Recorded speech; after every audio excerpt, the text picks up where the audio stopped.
प्रिय छात्रों, आज हम दीर्घ संधि की चर्चा करेंगे।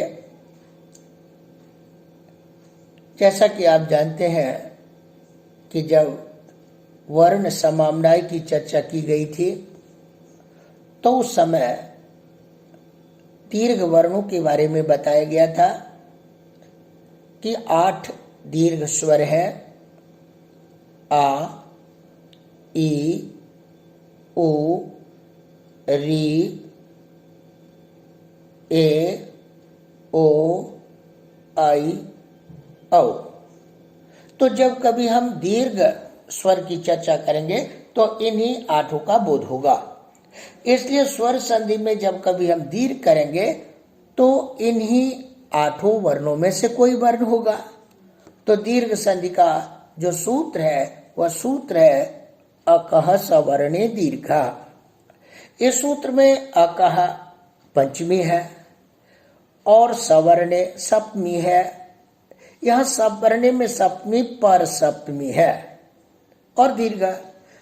तो इसका अर्थ होता है अक से पर सवर्ण वर्ण रहने पर दीर्घ हो।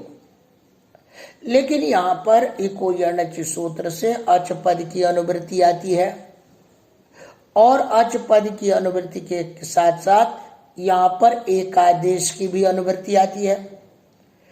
चूंकि अचि पद सप्तम में अंत है इसलिए उसका संबंध सवर्णे के साथ हो जाता है। इसलिए सूत्र का अर्थ होता है अकह सवर्णेचि परे दीर्घ एकादेश स्यात्। अक के बाद यदि सवर्ण अच हो तो दीर्घ एक आदेश होता है। अब उदाहरण के तौर पर देखें तो उदाहरण है दैत्यारी। यद्यपि दैत्यानाम अरिहि दैत्यारी, यहाँ पर षष्ठी तत्पुरुष समास है, लेकिन समास होने पर विभक्ति का तो लुक हो जाता है। तो दैत्य अरि, इस स्थिति में जो दैत्य का अंतिम वर्ण अकार है और अरि का जो प्रथम वर्ण अकार है, इन दोनों अकारों के स्थान पर उसका दीर्घ वर्ण आ आदेश हो जाता है और बन जाता है दैत्यारी। दैत्यारी का अर्थ है भगवान विष्णु। इसी तरह से श्रियाः ईशाः, श्री का मतलब लक्ष्मी है। यहाँ भी षष्ठी तत्पुरुष समास है। समास होने पर विभक्ति का लुक हुआ श्री धनम ईशाः। अब यहाँ पर दोनों यद्यपि दीर्घ ई ही है, फिर भी इन दोनों के स्थान पर एक दीर्घ ई आदेश होकर के बनता है श्रीशः। अब तीसरा उदाहरण है विष्णुदयः। विष्णु आगे उदयः, यहाँ विष्णु में अंतिम उकार है, उदयः में आदि उकार है। इन दोनों उकारों के स्थान पर दीर्घ उ होकर के बन जाता है विष्णुदयः। अब जिज्ञासा होती है कि यहाँ अच कहने की क्या जरूरत है? तो उत्तर देते हैं यदि अच नहीं कहोगे तो समान हल वर्ण रहने पर भी दीर्घ संधि हो सकती है। जैसे कुमारी आगे शेते, यहाँ पर जो श है उसका उच्चार स्थान तालु और आभ्यंतर प्रयत्न है विपरीत, और इकार का भी उच्चारण स्थान तालु और आभ्यंतर प्रयत्न विपरीत। तो इकार का शकार के साथ समानता है, तो समानता होने के कारण समान वर्ण तो हो ही गया, सवर्ण तो हो ही जाए। समानो वर्ण सवर्ण, तो यहाँ पर भी दीर्घ की आपत्ति हो जाएगी। लेकिन जब हम कह देंगे अच पर में रहने पर ही दीर्घ हो तो श अच नहीं है, तो यहाँ पर दीर्घ नहीं हो पाता है। अब किसी ने जिज्ञासा की कि भला इकार का शकार के साथ सवर्ण संज्ञा कैसे हो सकती है, क्योंकि सूत्र है ना झलो, और वो कहता है अच और हल की सवर्ण संज्ञा होती ही नहीं है। तो ऐसे में इकार का शकार के साथ तो सवर्ण संज्ञा हो ही नहीं सकती है। तो उसका उत्तर देते हैं ना जलो, जिससे जो सवर्ण संज्ञा का निषेध होता है वो वर्ण समाम्नाय में जो पठित वर्ण है उन्हीं का निषेध होता है। तो वर्ण समाम्नाय में तो ह्रस्वीकार है, दीर्घिकार तो है ही नहीं, तो उसके साथ ना जलो का निषेध नहीं हो सकता है और ऐसे में दीर्घ की आपत्ति शकार के साथ हो सकती है। कहते हैं कि भला दीर्घ इकार का क्यों नहीं बोध होता? तो उत्तर देते हैं कि जो ग्रहणक शास्त्र अनुदित सवर्ण से चा प्रत्यय है वह तो सवर्ण संज्ञा और सवर्ण संज्ञा के निषेध से के बाद में है। तो जब अनुदित सवर्णस्य इस शास्त्र की प्रवृत्ति सवर्ण संज्ञा और निषेध से पूर्व में यदि हो ही नहीं सकती है तो भला कैसे निषेध करेगा? इसलिए मूल में ही लिखते हैं अचिकिम ना कुमारी शेते ना जलो इति सावर्ण निषेधस्तु न दीर्घ सकारयो। दीर्घ वर्ण और सकारों में ना जलो से सवर्ण संज्ञा का तो निषेध हो ही नहीं सकता है। ग्रहणक शास्त्रस्य सावर्ण विधि निषेधाभ्याम प्राग अनिष्पत्ति। जो ग्रहणक शास्त्र है इसका तो सवर्ण संज्ञा और उसके जो निषेध है इससे पहले उत्पत्ति ही नहीं, निष्पत्ति ही नहीं होती है। अब फिर जिज्ञासा हुई, चलो ठीक है, लेकिन आपने अकह क्यों कहा? तो कहते हैं यदि अकह नहीं कहते तो दीर्घ होने के कारण अचह पद की उपस्थिति हो जाती। तो अर्थ होता अच के बाद यदि समान अच हो तो दीर्घ हो जाए। फिर तो हरे धनम ए, यहाँ पर हरे में जो एकार है वो भी तो अच है और उससे पर में जो द्वितीय एकार है वो भी अच है और दोनों समान अच होने के कारण वहां भी दीर्घ हो सकता। लेकिन जब सूत्र में अकह कह दिया गया तो एकार तो अक में आता ही नहीं है, इसलिए वहां दीर्घ संधि नहीं होती है, बल्कि एचो या वायाव से वहां पर अयादि संधि हो जाती है और बन जाता है हरा ये। कहते हैं फिर तो यही कहा जा सकता था अको की दीर्घ, अक के बाद अक हो तो दीर्घ हो जाए, सुबचम। ये बात तो अच्छी है, ऐसा कहा जा सकता है। अब आगे लिखते हैं रीति सवर्णे रीबा। कहते हैं यदि रिकार के बाद में रिकार हो तो वहां पर आप विकल्प से पूर्व और पर के स्थान पर रिकार भी कर सकते हैं। तो जब होत्री धनम रिकार है और रिकार ही करेंगे तो होत्रिकारः, लेकिन जब दीर्घ करेंगे तो बन जाएगा होत्रिकारः। इसी तरह से लृति सवर्णे लृबा। यदि लृकार के पर में लृकार हो तो विकल्प से लृ हो जाए, तो ऐसे में होत्री आगे लृकार तो होत लृकार बन जाएगा।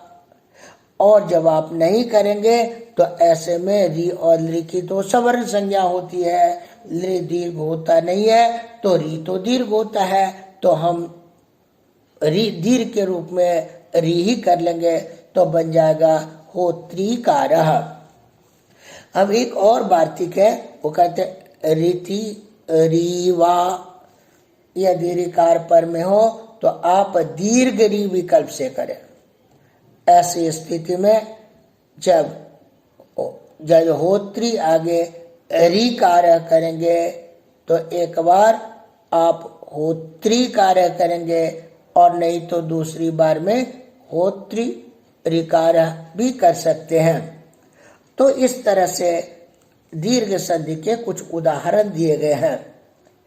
अब कहते हैं आगे चल करके ये जो दीर्घ है जब आगे आकर के रित्य का एक सूत्र आएगा कि आकार से पर में अक से पर में रिकार हो तो आप वृद्धि यानी प्रकृतिबद्ध भाव करें, उसका भी ये बाधक है। इसका मतलब रिकार वाला यदि अक हो पूर्व में और उसके बाद रिकार हो तो आप प्रकृतिबद्ध भाव नहीं करेंगे, बल्कि इसका यही करेंगे, या तो ह्रस्व वाला रिकार करें या फिर दीर्घ वाला रिकार करेंगे।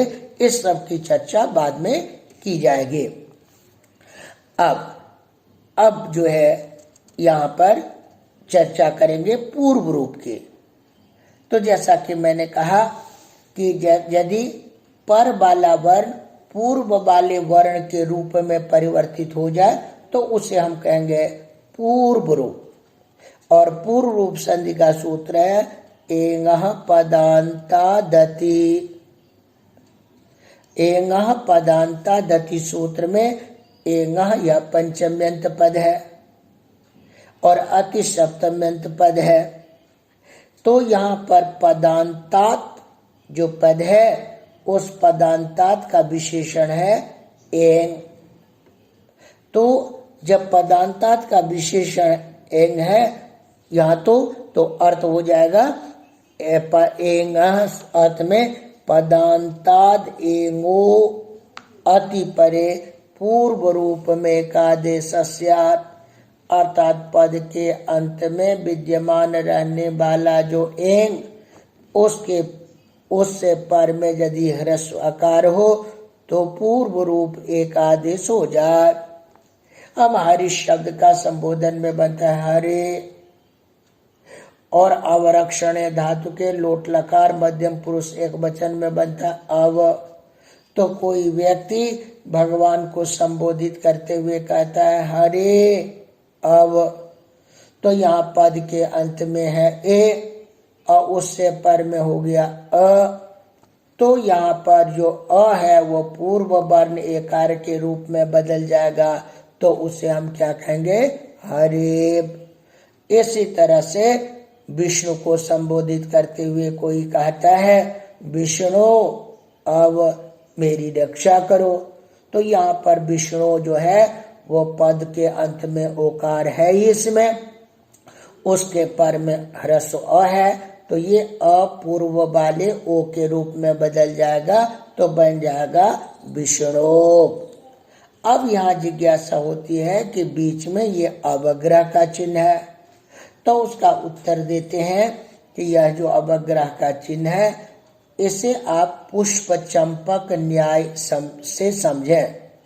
जिस तरह से चंपा के फूल को एक स्थान से हटाकर दूसरे स्थान पर रख देने पर भी पूर्व स्थान पर उसकी सुगंधि विद्यमान रहती है, उसी प्रकार आकार के पूर्व रूप हो जाने पर भी वहाँ आकार की सुगंधि मात्र है।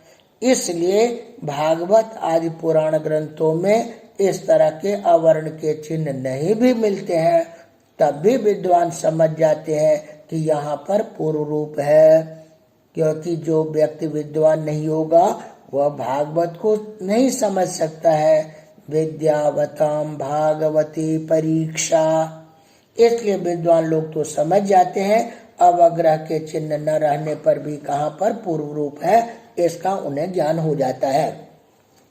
अब अगला सूत्र है सर्वत्र विभाषा गो।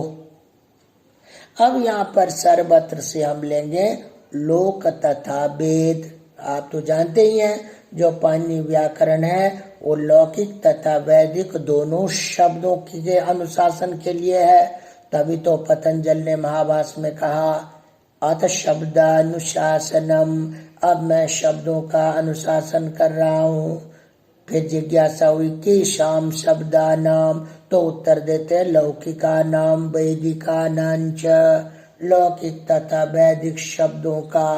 तो सर्वत्र का अर्थ हो गया लोक तथा वेद।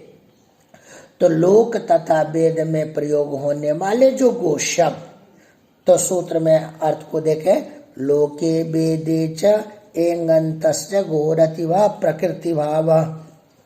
चाहे लौकिक वाक्य हो या वैदिक वाक्य हो, सब जगह यदि गो शब्द का प्रयोग हो तो वहां पर उस गो शब्द के अंत में यदि एंग हो, ए ओ अक्षर हो, तो उसके बाद अति ह्रस्व आकार पर में रहने पर विकल्प से प्रकृतिबद्ध भाव होता है।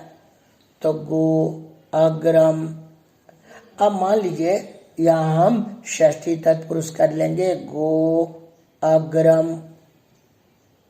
तो यदि गो अग्रम या गवाम अग्रम कर लें तो समास होने पर विभक्ति का तो लुक हो जाएगा।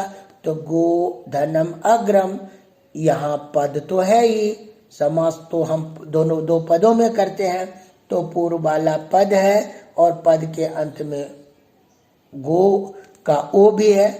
उसके बाद अपर में रहने पर यहाँ पर गो रतिवा यानी विकल्प से प्रकृतिबद्ध भाव करेंगे। जब प्रकृतिबद्ध भाव करेंगे तो गो अग्रम ऐसा का ऐसा रह जाएगा। अब जब प्रकृतिबद्ध भाव नहीं करेंगे फिर तो हम एंगा पदांतादति से पूर्व भी कर लेंगे तो क्या बन जाएगा, गोग्रम। लेकिन अब इन्होंने कहा आपने ये क्यों कह दिया कि एंगंत ही गो होना चाहिए, तो उसका उत्तर देते हैं चित्रग्वग्रम। यहाँ पर चित्रगु धनम अग्रम है, तो यहाँ गो शब्द तो है ही, क्योंकि चित्रगु में बहुव्रीहि समास है, चित्रा गावः अस्य इति चित्रगु। तो यहाँ पर गोस्त्री और उपसर्जन से गो के ओकार को ह्रस्व उ हुआ है। गो शब्द तो है ही, लेकिन उसके अंत में एंग नहीं है, इसलिए यहाँ पर हम इसको प्रकृतिबद्ध भाव नहीं करेंगे ऐसे स्थिति, और यहाँ पर हम पूर्व भी नहीं कर सकते एंगंत न होने के कारण, इसलिए यहाँ पर इको यण से यण कर लेंगे तो चित्रगु आगे अग्रम तो बन जाएगा चित्रग्वग्रम। परंतु ध्यान में रखें ये ओ पदा गो पदांत ही होना चाहिए, यदि पदांत न हो तो नहीं कर सकते। अब जैसे गो शब्द से पंचमी के एक वचन में आप ngस विभक्ति लाएंगे, ngसी लाएंगे, अनुबंध लोप होकर के अस बचेगा, तो गो धनम अस।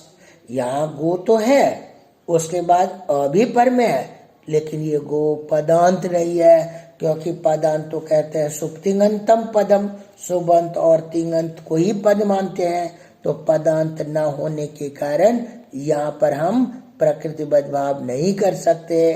फिर ngसिंगसोश्च से पूर्व रूप होकर के बन जाता है गोस, और फिर सकार का रुत विसर्ग करके बन जाता है गो।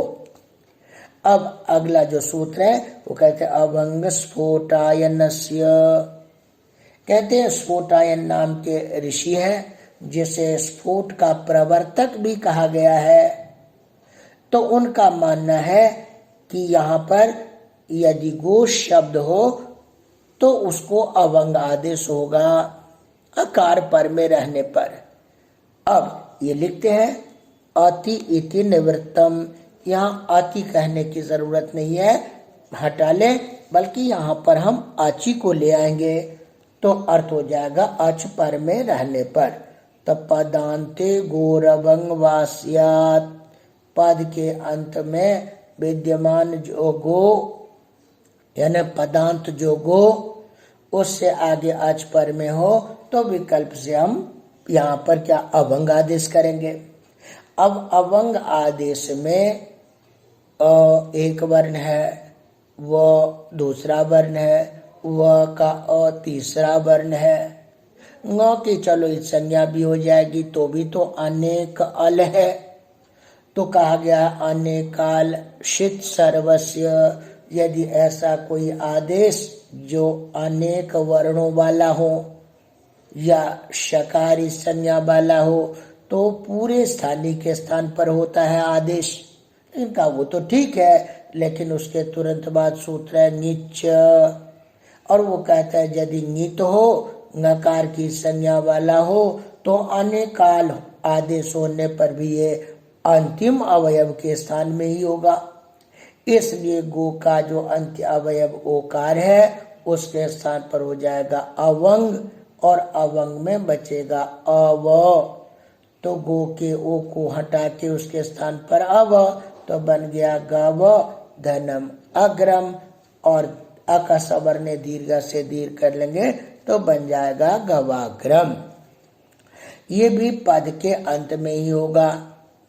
ऐसे में गो शब्द से सप्तमी के एक वचन में जब नी विभक्ति लाएंगे और अनुबंध लोप होकर के ई शेष रहेगा तो गो आगे ई।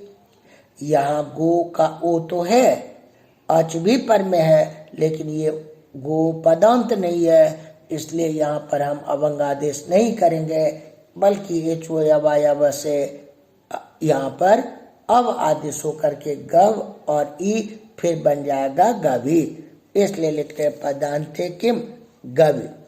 व्यवस्थित विभाषया गवाक्ष, कहते ये व्यवस्थित विभाषा है। व्यवस्थित विभाषा का मतलब है कि कहाँ पर होना चाहिए, कहाँ पर नहीं होना चाहिए, ये निश्चित है। तो यहाँ पर गवाक्ष में तो अभंग आपको करना ही होगा। आप यदि अवंग आदेश नहीं करेंगे तो जिस अर्थ के अभिप्राय से इसका प्रयोग होगा वो अर्थ का बोध नहीं होगा। गवाक्ष का अर्थ है वातायन, और गवाक्ष शब्द का वातायन अर्थ में पुल्लिंग में प्रयोग किया गया है, जिसे लोक भाषा में खिड़की कहते हैं। तो इसलिए अब फिर कहते हैं अगला सूत्र इंद्रे च। कहते हैं देखिए गो शब्द को अभंग आदेश इंद्र शब्द पर में रहने पर भी होता है। तो गोधनम इंद्रे, अब गोधन इंद्र है तो यहाँ पर भी ओ को क्या हो जाएगा अवंग, तो बन जाएगा ग ब आगे इंद्र, और आद गुण से गुण कर लेंगे तो क्या बन जाएगा गवेंद्र। तो इंद्र शब्द पर में रहने पर भी नित्य ही अवंग आदेश होता है, तो क्या बन जाएगा गवेंद्र। तो इस तरह से आपने देखा ये जो है अर्थ संधि के अंतर्गत आने वाले जो सूत्र हैं ये अर्थ संधि प्रकरण के अंतर्गत आने वाले आवश्यक सूत्र थे, उसकी चर्चा हो गई है। अब जैसा कि मैंने आपसे कहा था कि सिद्धांत कौमुदी में अर्थ संधि के भेद में प्रकृतिबद्ध भाव को अलग से रखा गया है, और लघु सिद्धांत कौमुदी में प्रकृतिबद्ध भाव को अर्थ संधि में रख दिया गया है।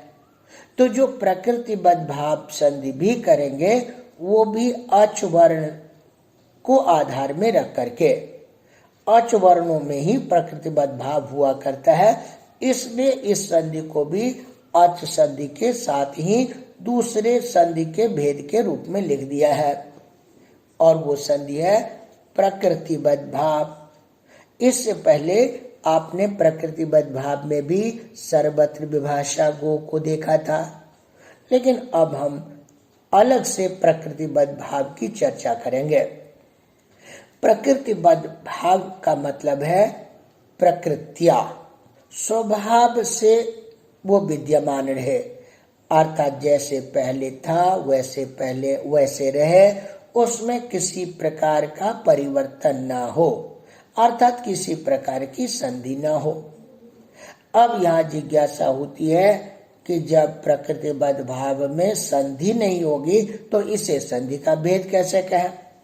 तो उसका उत्तर है यदि इसे संधि के अंतर्गत न माने तो जहां पर अनिष्ट संधि होने की संभावना है आप उसे रोक नहीं सकते। तो अनिष्ट संधि को रोकने के लिए आपको प्रकृतिबद्ध भाव को भी संधि के रूप में स्वीकार करना आवश्यक होगा। अब प्रकृतिबद्ध भाव को समझने के लिए इस प्रकरण में दो संज्ञाओं का ज्ञान होना आवश्यक है, और एक संज्ञा है प्लुत संज्ञा और एक संज्ञा है प्रगृह्य संज्ञा। जो प्लुत संज्ञा है इसकी चर्चा पहले हो चुकी है, और उसका सूत्र था दूराधूते च, जिसका अर्थ था दूर से बुलाने पर बुलाए जाने वाले के अंतिम स्वर की प्लुत संज्ञा होती है।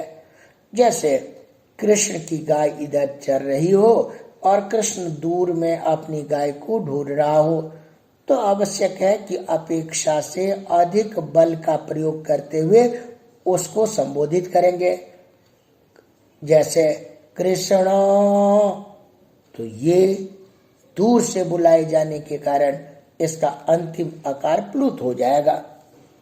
तो उसके कहते हैं ये तो ठीक है, और इसी तरह से प्रगृह्य संज्ञा भी होती है जिसकी चर्चा बाद में की जाएगी। तो यदि प्लुत संज्ञा या प्रगृह्य संज्ञा के बाद अच वर्ण हो तो वहां पर प्रकृतिबद्ध भाव होता है, अर्थात कोई संधि नहीं होती है। और इस प्रकरण का यह जो पहला सूत्र है वो सूत्र है प्लुत प्रगृह्या अचिनित्यम। क्या सूत्र है? प्लुत प्रगृह्या अचिनित्यम। अब सूत्र का अर्थ लिखते हैं प्लुताः प्रगृह्याः वक्ष्यन्ते। प्लुत और प्रगृह्य के बारे में हम बाद में बताएंगे। ते अचि परे नित्यम प्रकृत्या स्यु, वे दोनों अच पर में रहने पर प्रकृतिबद्ध भाव होवे, अर्थात जैसे हो वैसे रहने दे, उसमें किसी प्रकार की संधि न करें। अब मैंने कहा था, जैसे देखिए एक वाक्य, एहि कृष्ण अत्र गोश्चरति, तो यहाँ पर कृष्ण सम का संबोधित किया दूर से, तो इसका अप्लुत है और उसके पर में अत्र का अ है, तो यहाँ पर प्रकृतिबद्ध भाव हो गया, अर्थात यहाँ पर संधि नहीं हुई, तो ये ऐसा का ऐसा ही रह गया। यदि प्रकृतिबद्ध भाव को संधि के रूप में स्वीकार नहीं करते, तो जैसे दैत्य धनम आदि में दीर्घ संधि होती है, ऐसे यहाँ पर भी कृष्णात्र हो जाता, अनिश रूप बन जाता, ऐसा न हो, इसलिए प्रकृतिबद्ध भाव को संधि के रूप में स्वीकार करना आवश्यक है। अब इसी तरह से जब हम चर्चा करेंगे, तो इसी तरह से अब एक देखिए उदाहरण के लिए देते हैं, हरि एतौ।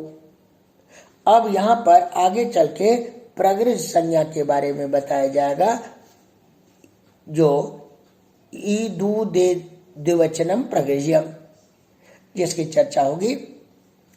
जो इकारांत उकारांत एकारांत द्विवचन शब्द की प्रगृह्य संज्ञा होती है। तो अब हरि शब्द का द्विवचन में बनता है हरि, तो इकारांत द्विवचन वाला हरि शब्द है, इसकी प्रगृह्य संज्ञा हुई, और उसके बाद एतौ है, तो यहाँ पर प्लुत प्रगृह्याच नित्यम से प्रकृतिबद्ध भाव हो जाएगा, तो इसमें किसी प्रकार की संधि नहीं होगी, और हरि एतौ ऐसा का ऐसा ही रूप रहेगा। इस तरह से अब इसमें नित्य प्रगृह्य संज्ञा होने के कारण इसमें आप दूसरी कोई संधि नहीं कर सकते। आप यदि हरि आगे एतो में इको यण से यण संधि कर देंगे तो वो गलत हो जाएगा, इसलिए लिखते हैं नित्यम इति किम हरि एतो इत्यादौ अवयवमेव प्रकृति भावो यथा स्यात्, इको असवर्णे इति ह्रस्व समुचितो माभूत।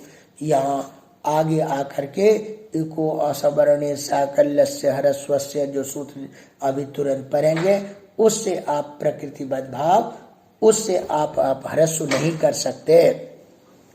तो जब उसकी चर्चा आई है तो हम उसकी चर्चा कर ही लेते हैं, और वो सूत्र है इको असवर्णे साकल्यस्य ह्रस्वस्य।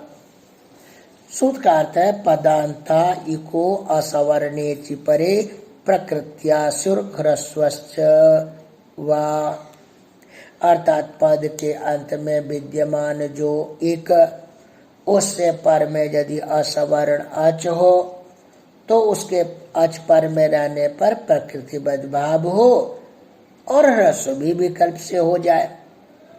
अब जैसे उदाहरण के तौर पर हम लेंगे, जैसे चक्री और धनम अत्र, तो यहाँ जो चक्री है, चक्रम अस्य अस्ति, इस विग्रह में चक्र शब्द से इन्हीं प्रत्यय करेंगे, अतः इन्हीं ठनों से, तो बन जाएगा प्रथमा में चक्री, और चक्री धनम अत्र है, तो ये पद है, पद के अंत में इक है और उससे पर में अ जो असवर्णच है, तो यहाँ पर क्या करेंगे, ह्रस्व कर लेंगे, तो चक्री आगे अत्र होगा, और केवल ह्रस्व ही नहीं करेंगे, ह्रस्व करने के बाद उसे विकल्प से प्रकृतिबद्ध भाव भी कर लेंगे, तो फिर प्रकृतिबद्ध भाव करेंगे तो इको यण से यण नहीं हो पाएगा, चक्री अत्र ही रहेगा। लेकिन कुछ लोग कहते हैं यहाँ तो चक्रियत्र भी बनता है, कहते हैं ठीक कहते हैं, क्योंकि ये तो विकल्प से करता है, जब हम ह्रस्व और प्रकृतिबद्ध भाव नहीं करेंगे फिर तो इको यण से उसे यण कर ही लेंगे, तो चक्रयत्र भी रूप बन ही जाएगा। अब मूल में लिखते हैं अत ह्रस्व विधि सामर्थ्यादेव प्रकृति भावे सिद्धे तदनुकर्षणार्थश्चकारो न कर्तव्य इति वासे स्थितम। कहते हैं यहाँ पर आप केवल ह्रस्व का विधान करते, आपको प्रकृतिबद्ध भाव करने की जरूरत ही नहीं है, क्योंकि भला यदि आप ह्रस्व करने के बाद भी संधि कर देते तो फिर ह्रस्व करने का तो कोई फल ही नहीं मिलता। तो ह्रस्व विधान सामर्थ्य से ही देखा जाता है, यहाँ पर प्रकृतिबद्ध भाव नहीं होती। क्योंकि ह्रस्व करने पर भी यदि यण करते तो वो तो दीर्घ करने पर भी यण हो ही रहा है, तो ह्रस्व विधान तो व्यर्थ ही हो जाता।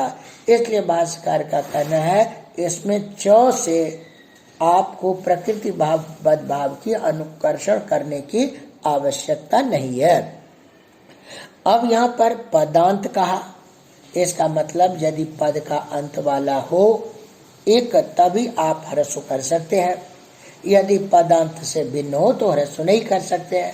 अब जैसे गौरियो है तो गौरी धनम औ है, यहाँ गौरी में इकार इक तो है लेकिन पदांत नहीं है, क्योंकि आप पहले पढ़ चुके हैं सुप्तिंगंतम पदम, जब तक ओ विभक्ति को आप मिलाएंगे नहीं तब तक तो वो पद ही नहीं बन सकता है। इसलिए गौरी में जो इकार वो इक होते हुए भी पदांत न होने के कारण उससे पर में असवर अच के रहने पर भी वहाँ पर ह्रस्व और प्रकृतिबद्ध भाव नहीं होता है, बल्कि इको यण से वहाँ नित्य ही यण संधि होती है।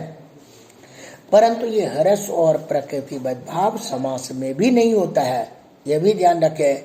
जैसे अब जरा देखिए सुधी धनम उपास्य, वहां पर तृतीया तत्पुरुष समास है और वहां पर भी सुधी में एक है वो पदांत भी है, लेकिन उसके बाद उपास्य का वो असवर्ण अच भी तो था, तो वहां पर भी प्रकृतिबद्ध भाव ह्रस्व हो सकता था, परंतु वहां तो नित्य समास है ना, तो क्योंकि लिखते हैं न समास से एक वार्तिक है कि समास में ये पदांत इक के बाद असवर्ण अच के रहने पर ह्रस्व और प्रकृतिबद्ध भाव नहीं होता है।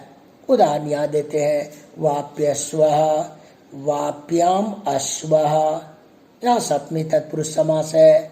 अब यहाँ पर सप्तमी तत्पुरुष समास में जो सप्तमी सौंदर्य सूत्र है उसमें से सप्तमी योग विभाग कर लेते हैं और सुप की अनुवृत्ति आती है, तो समास होने पर यहाँ पर वापी में इकार पदांत तो है इक, उससे पर में अश्व असवर अच भी है, लेकिन चूंकि समास है इसलिए यहाँ पर हम ह्रस्व और प्रकृतिबद्ध भाव नहीं करेंगे और बन जाएगा यण करने के बाद वाप्यस्वः। अब कहते स्थिति च, अब एक वार्तिक है वो कहते हैं यदि सित प्रत्यांत हो तो वहां पर भी आप ह्रस्व और प्रकृतिबद्ध भाव न करें। उदाहरण है पार्श्वम, परशु शब्द है।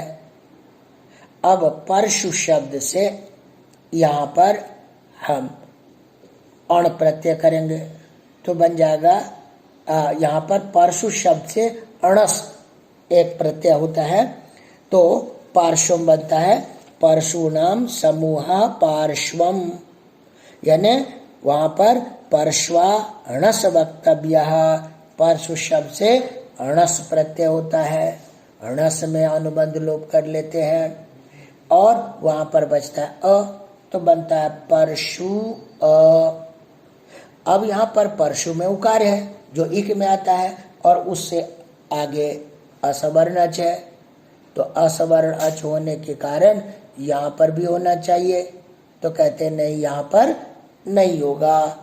तो अब चूंकि णस में णित है इसलिए तद्धिते स्वचाम आदेश से आर्यच की वृद्धि कर लेते हैं, तो परशु का हो जाएगा पार्शु और फिर आगे है अ और यण कर लेते हैं तो बन जाता है पार्श्वम।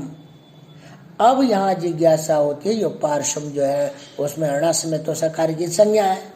अब यहाँ जिज्ञासा होती है कि यहाँ पर आपने और गुणा सूत्र से उकार को गुण क्यों नहीं किया, क्योंकि और गुणा कहता है तद्धित प्रत्यय पर में रहने पर उवर्णांत को गुण हो, तो कहते हैं वो उवर्णांत पद को गुण होता है और सिति च से उवर भसंज्ञा वाले को होता है।